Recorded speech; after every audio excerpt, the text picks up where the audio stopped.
Oh, Gare.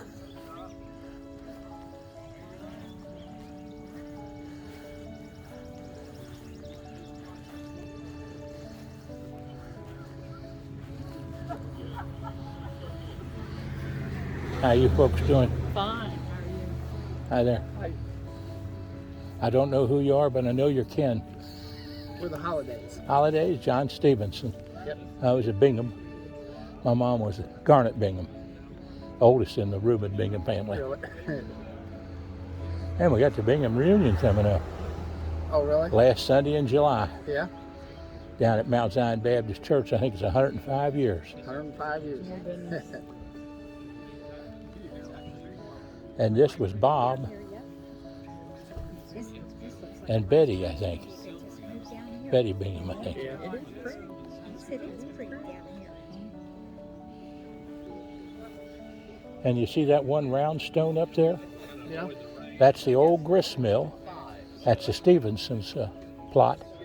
And that old grist mill off of Stephenson Mill Road, Oh, really? where they used to grind the meal. Yeah. And that's from France. And they made that into the I tombstone. used to work with you. Did you? I was a secretary over there for Northern Kentucky. Northern Kentucky, what do we call that? And then I met you. Education Association or? Something like that. Yeah. KEA? Yep. No, it wasn't KEA. It was one of the others. Gil Hammond or? Hi, how you doing? Good. How are you? All right. Bob's. Nice to see you. What's your name?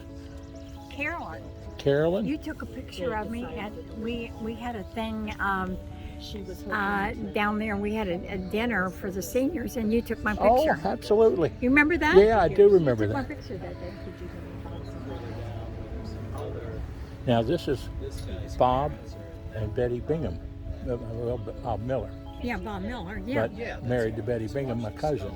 Well, I didn't know she was your cousin, but we went to school together at Boone County. She Is that right? graduated ahead of me, but and she used to sit on the porch and talk to me.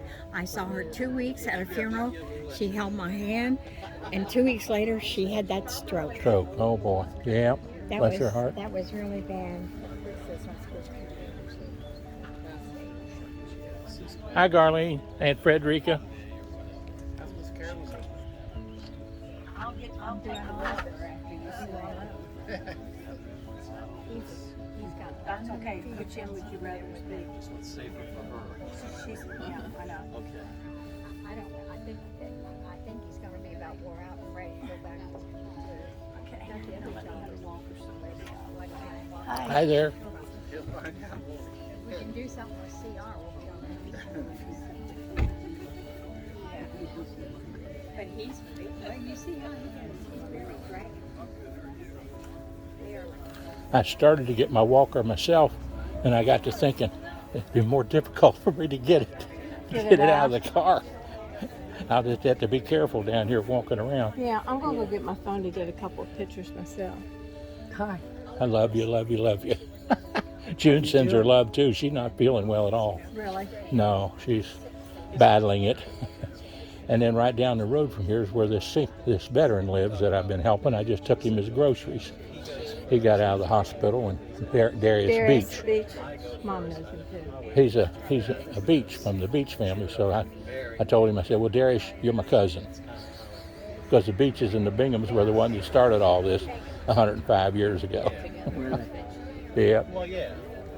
Now there's Rita right there. Picture of her, huh? Yeah. September the 28th, 1937 to July the 5th, 2022. Rita Toby Miller Bingham. Bingham was her maiden name. Now, whose daughter was she? Which Bingham was she? Was that Tom or was that? It was either friends. Maybe Garlene might know. Friends.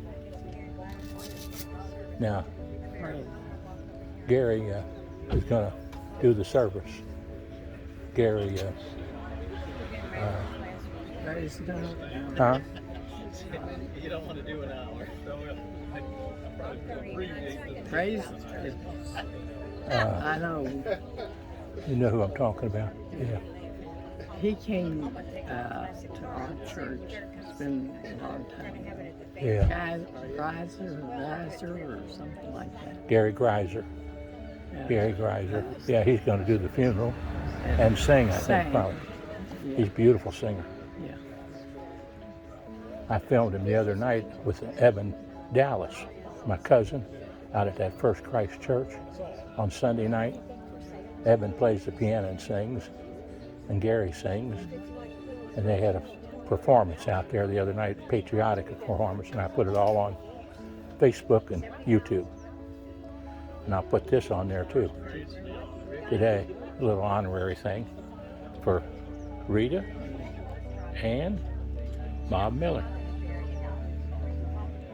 They both were really nice people. They were nice people.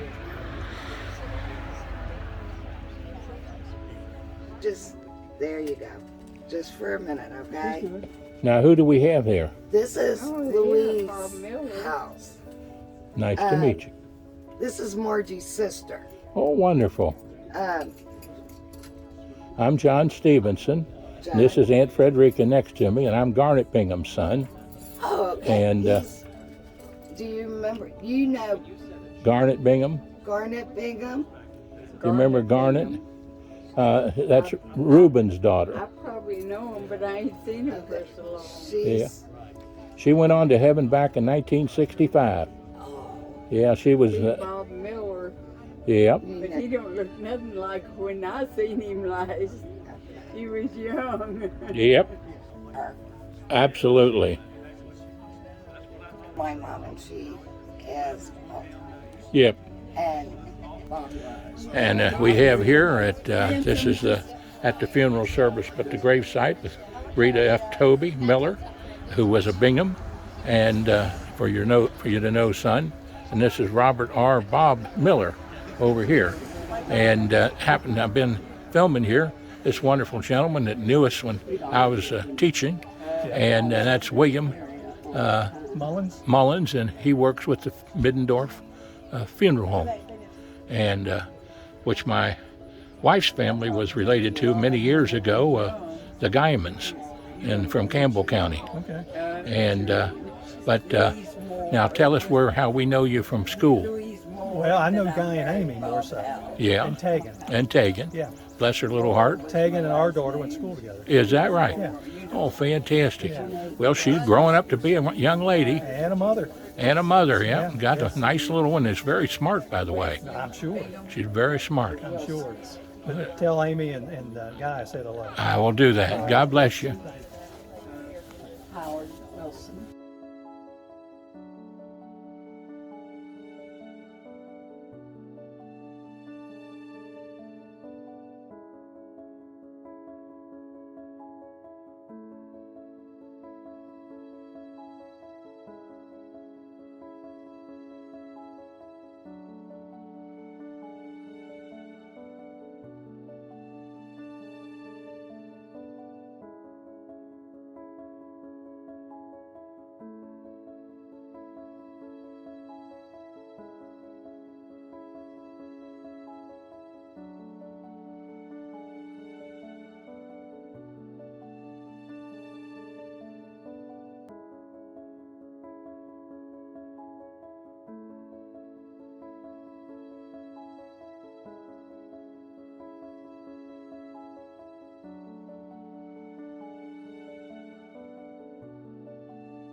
There.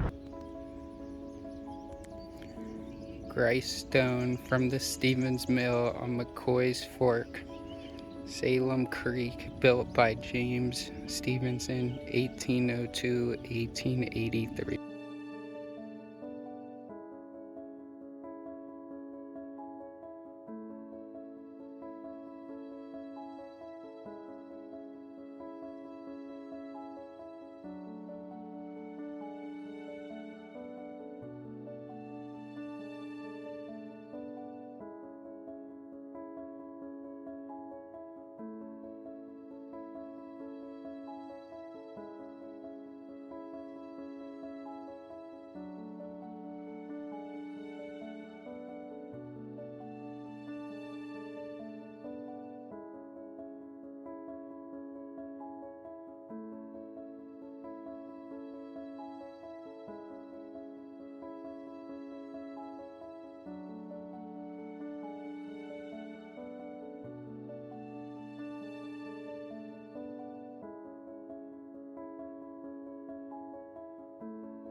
difference than if you're just getting it for free.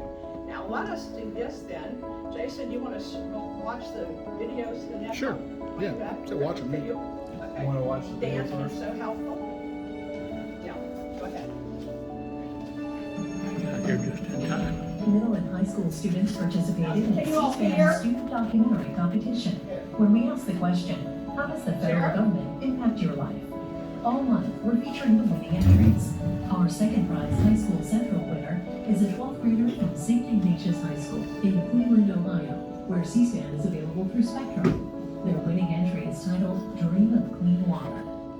53 years ago, this river was on fire. It wasn't the first time, but for whatever reason, the 20-minute blaze that was so short nobody could even take a photo of it sent a spark across the nation.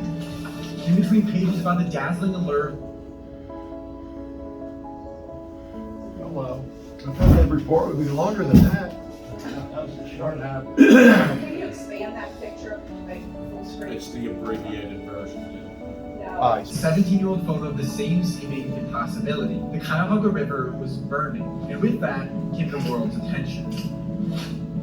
This river and others across the country were inundated with oils and greases, leading some to characterize them as sewers to the lakes and oceans. A tract of land an hour away from the burn exemplifies why that matters. A community of people surrounding the industrial excess landfill in Uniontown, Ohio, find their neighbors dying of cancer too often and too young, as their water is infected by toxic waste that seeped into the groundwater. They can't drink it, and even shower it has become a risk. Imagine being scared of what comes from your own faucet.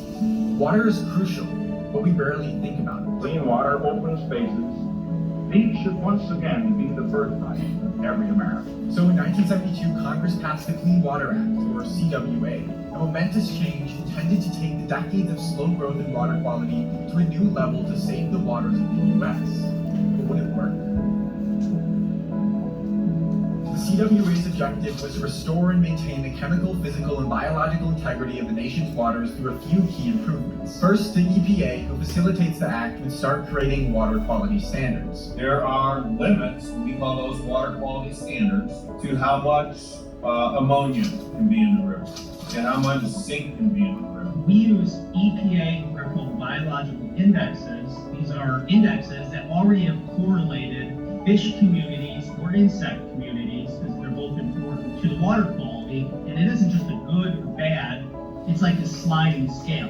Where we used to be blind to the toxic substances in our waters, we now had a grasp of the dangers that lurked within. Second, the act added a permit structure. Take this steel mill in the Cuyahoga River, for example.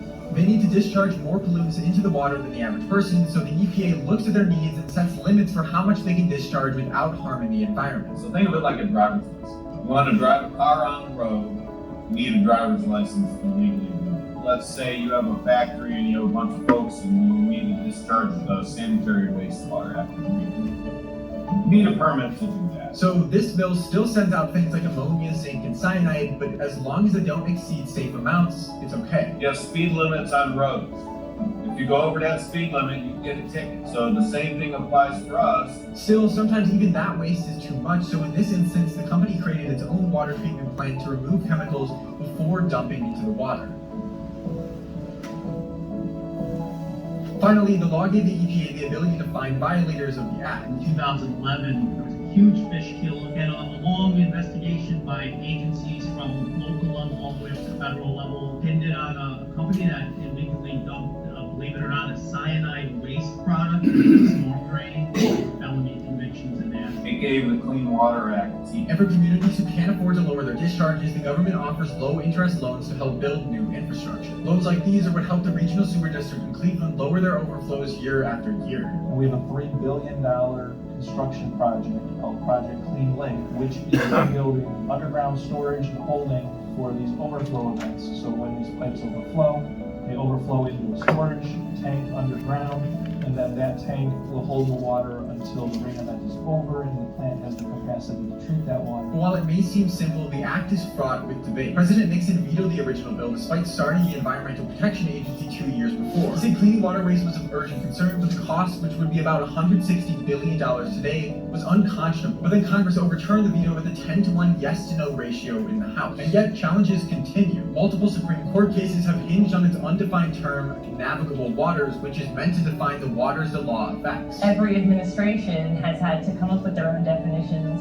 and those have been highly and hotly debated. I admit to being somewhat confused by this, primarily because of the earlier Clean Water Act settlement. And the 2015 Obama-era extension of the act was removed by the Trump administration for being an overreach. The EPA decided that navigable waters can mean nearly every puddle or every ditch on a farmer's land or any place else. Meanwhile, others say the Clean Water Act doesn't do enough. We have barely begun to address the problems caused by urban and agricultural runoff. But in spite of it all, 53 years ago, this river was on fire, but it hasn't burned since. The previous pools of oil and brine that were the Cuyahoga River are now okay to fall in, though it might be cold. People who live here can enjoy our absolute greatest resource, which is our Great Lakes. We were down to like 4 or 5 species of fish in the Cuyahoga River. Today we're back to 73. I would actually say that that's one of the most amazing, positive environmental success stories like in our nation's history. The Flats, a place previously defined by its foul stench and dirty waters, now hosts restaurants and apartments on the water's edge, and today I guess a bunch of birds, after hundreds of millions of dollars of investment. And while we take it for granted, we have clean water to drink, but we're not done yet.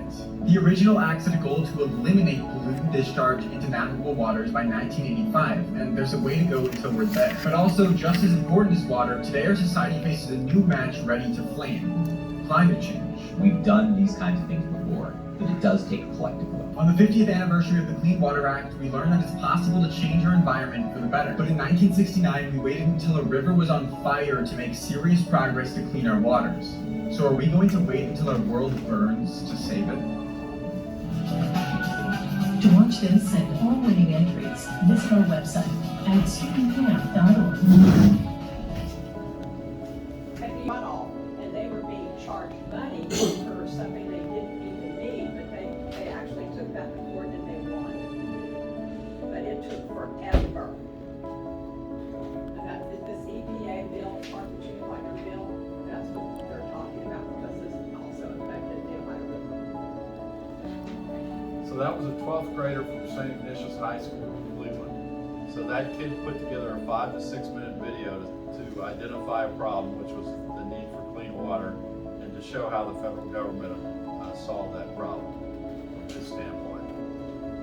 It's also looking just what we know about going in the Ohio River, what's happened to SD1. We have a great idea to have Adam Cheney here, and also we have while he's retiring now, Mr. Love, whenever he's with the water company, and to have them address that issue. Very important.